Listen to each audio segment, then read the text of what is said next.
What's up, Gator Nation? Welcome into our post-game recap. Zach Albaverdi and Nick Del Torre coming to you live from the Swamp following Florida's 2023 spring game. It was not a high-scoring affair like last year, Nick.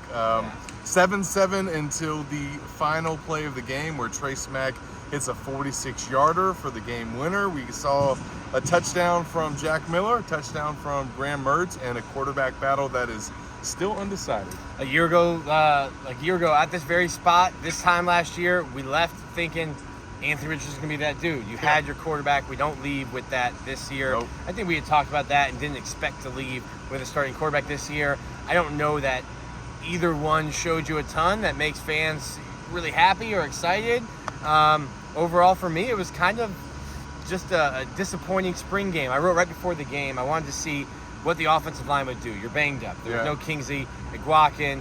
You don't have Micah Mazuka. You're out a bunch of guys. And the defensive line, we've talked about a bunch, much deeper, much more talented this year. How would the offensive line hold up? Not great. 9 sacks. You got to try to figure some things out there on the offensive line.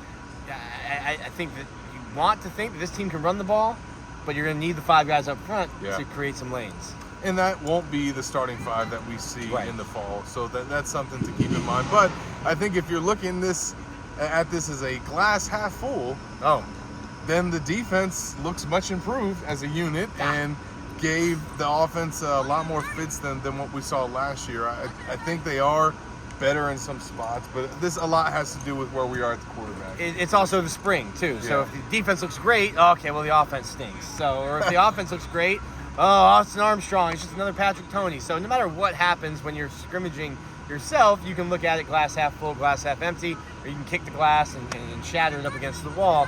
That is what Billy attributed to. Yeah. He did give his credit to the defense and said, "Hey, that was his stance." Yeah, I think my thoughts are pretty well known on what I think the talent level in the quarterback room is. And I asked Billy after the game, "Do you need another quarterback?" And he gave us his thoughts on that. So I think you'll see Florida either in the transfer portal. This is their transfer portal vehicle.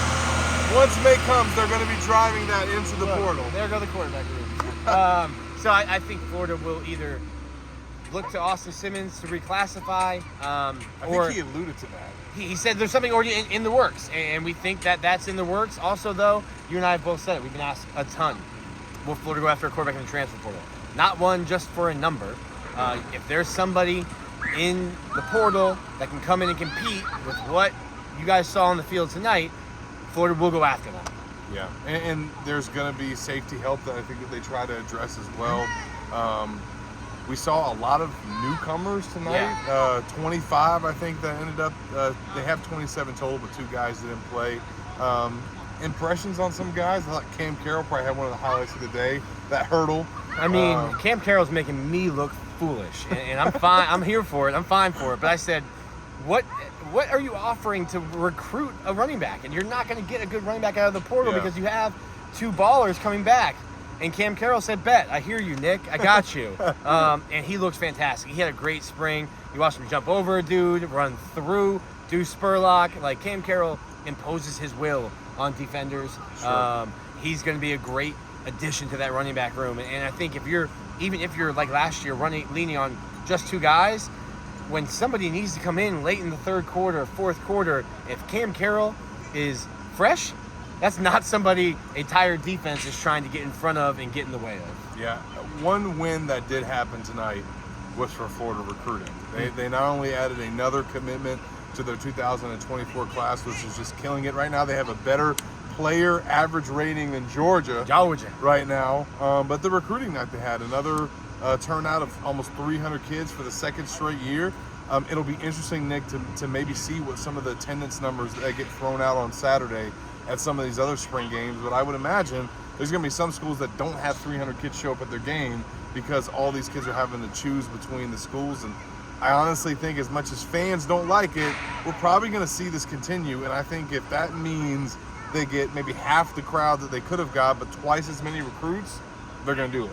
Yeah, I'm gonna save my soapbox for the Gators Online show, which will happen on Friday. But I didn't love the attendance today, but you'll hear more about that on the Gators Online show. I think it was a big day for me when I watched the team this spring. When I watched them today, I don't know how good Florida will be in 2023.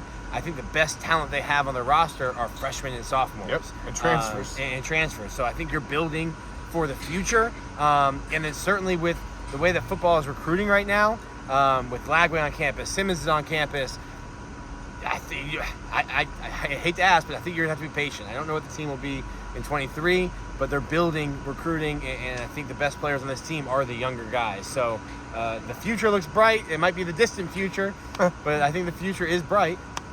Yep, and we got to see the first glimpse of that tonight here in the Swamp with the 2023 football team. Make sure you guys stay locked to Gators Online. Nick and I are going to be cranking it out these next couple days. We got our new addition to the team, Keith Niebuhr. He's upstairs right now cranking out recruiting stories with Corey Bender.